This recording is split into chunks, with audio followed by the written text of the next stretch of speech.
ഇനി നമ്മളെ കയ്യിലുള്ളത് OnePlus 70 എന്ന് പറഞ്ഞ മോഡലാണ്. നമുക്ക് കൊറിയർ വന്ന സെറ്റാണ്. കംപ്ലൈൻറ്റ് എന്താ വെച്ച് കഴിഞ്ഞാൽ ഫോൺ ഫുള്ളി ഡെഡാണ്. ചാർജിങ് ആംബിയർ നമ്മൾ ചെക്ക് ചെയ്യുമ്പോൾ 0.1 ആംബിയർ എടുക്കുന്നുള്ളൂ. അപ്പോൾ നമുക്കിതൊന്ന് അയച്ച് ചെക്ക് ചെയ്ത് നോക്കാം. നമ്മൾ ചെക്ക് ചെയ്ത് നോക്കുമ്പോൾ CPU കംപ്ലൈൻ്റ് ആണ്. ഡബിൾ ഡെക്കർ IC ആണ് വരുന്നത്. അപ്പോൾ സീഡിലൊക്കെ നമ്മൾ കട്ട് ചെയ്തിട്ട് മാറ്റിയിട്ടുണ്ട്. ഇതാണ് CPU റാമും. അപ്പോൾ നമുക്കത് CPU ചെയ്യുന്നത് നോക്കാം. OnePlusന് നോർമലായിട്ട് നല്ല ഹാർഡ് ഗമ്മ വരിക. അപ്പോൾ നമ്മൾ ആദ്യം ഗമ്മ് നല്ല വൃത്തിക്ക് കമ്പോണൻ്റ് ഒന്നും പോവാതെ ഗമ്മ് ഫുള്ളായിട്ട് കട്ട് ചെയ്ത് ഒഴിവാക്കണം. ഗമ്മ് സൈഡിൽ പോയിട്ടില്ല എന്നുണ്ടെങ്കിൽ CPU ലിഫ്റ്റ് ചെയ്യുമ്പോൾ നമ്മൾ നല്ല പ്രഷർ കൊടുക്കേണ്ടി വരും. അപ്പോൾ പ്രിൻ്റൊക്കെ പോവാൻ ചാൻസ് കൂടുതലാണ്.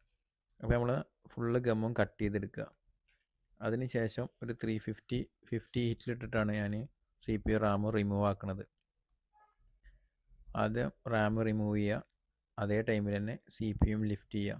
അതിന് ശേഷമുള്ളത് നമുക്ക് ബോർഡ് ക്ലീനിങ് ആണ്. ബോർഡ് 130 PPD അപ്ലൈ ചെയ്തിട്ട് ഫുള്ള് ക്ലീൻ ആക്കി എടുക്കുക. ഏകദേശം നമ്മളെ 90% വർക്ക് കംപ്ലീറ്റ് ആയിട്ടുണ്ട്. ഗമ്മൊക്കെ ക്ലീൻ ആക്കി, ബോർഡ് ക്ലീൻ ആക്കിയിട്ടുണ്ട്.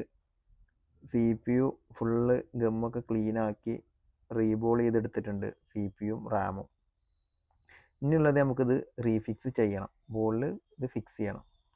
അപ്പോൾ ഇനി നമുക്കിത് ഫിക്സ് ചെയ്തിട്ടുള്ള വീഡിയോ നോക്കാം.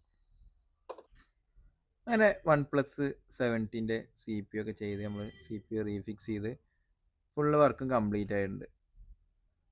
ഫോണ് ഫുള്ള് ഓണാണ്, പക്കാ വർക്കിങ്ങുമാണ്. അപ്പോൾ ഇതുപോലുള്ള എന്തെങ്കിലും കംപ്ലൈൻറ്റ് ഉണ്ടെങ്കിൽ നമ്മളുമായിട്ട് കോൺടാക്ട് ചെയ്തുകൊണ്ടു. ഫുള്ള് കൊറിയർ സർവീസ് നമ്മളടുത്ത് അവൈലബിൾ ആണ്.